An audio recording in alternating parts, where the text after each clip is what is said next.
Welcome to our channel educare engineer.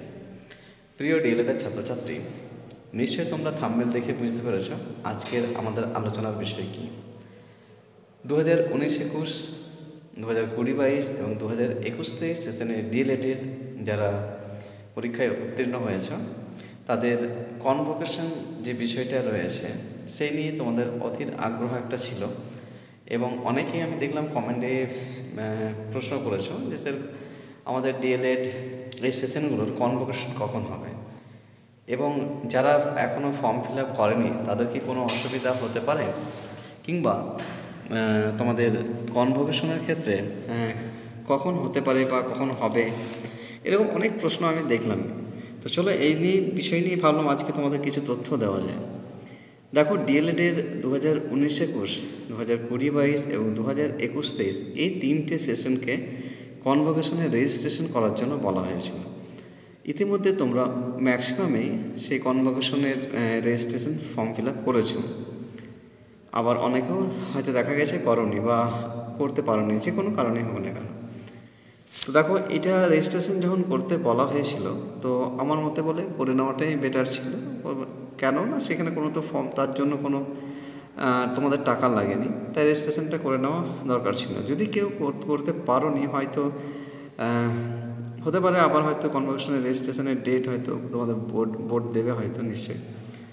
তো এখন হচ্ছে যারা করেছো, কখন তোমাদের কনভোকেশনের জন্য ডাক পড়বে বা কখন ডাকবে, আমরা ধরে নিতে পারি ডিসেম্বরের শেষ দিকে। কেন দেখো, এটা কিন্তু আমি বিভিন্ন বিষয়ে পর্যালোচনা করার পর বিষয়টাতে আমি বলছি যে যদি এর কোনো এখনও নির্দিষ্ট কোনো ডেট দেয়নি, কিন্তু আমরা যদি ডিএলএডের 21-23, আমাদের ডিএলএডের 23-25 বা ডিএলএডের 22-24 সেশনের যদি এখনও পরীক্ষা আমরা দেখি, সেক্ষেত্রে পরীক্ষার রুটিন আমাদের রেজাল্ট প্রকাশিত হয়েছে।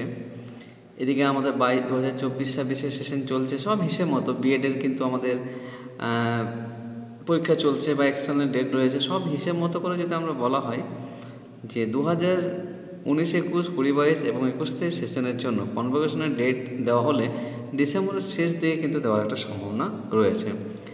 এখন অনেকে জিজ্ঞেস করছে যে স্যার সেখানে কি যেতে হবে। দেখো, এটাও তো আমি তাই পুরো বিষয়টা আমি নিজস্ব মতামত তুলে ধরছি যে কনভোকেশনে যারা ফর্ম ফিল আপ করেছো, রেজিস্ট্রেশন করেছো, তারা তো অবশ্যই যাওয়াটা ভালো। কিন্তু যদি কেউ যেতে না পারো, নিশ্চয়ই এটা বোর্ড মাথায় রাখবে যে হয়তো সবারই পক্ষে আসাটা সম্ভব নাও হতে পারে। হয়তো কেউ আউট অফ স্টেশন রয়েছে, বা হয়তো সে সময় কারো হয়তো বিভিন্ন কারণবশত সেখানে যদি কেউ উপস্থিত না থাকতে পারেন, বা হয়তো কোনো কারণবশত কেউ হয়তো রেজিস্ট্রেশন ফর্ম ফিল আপ করেননি এই কনভোকেশনের জন্য, তো তাহলে তারা কি সার্টিফিকেট পাবে না? অবশ্যই পাবে, তারা কলেজ থেকে কালেক্ট করবে।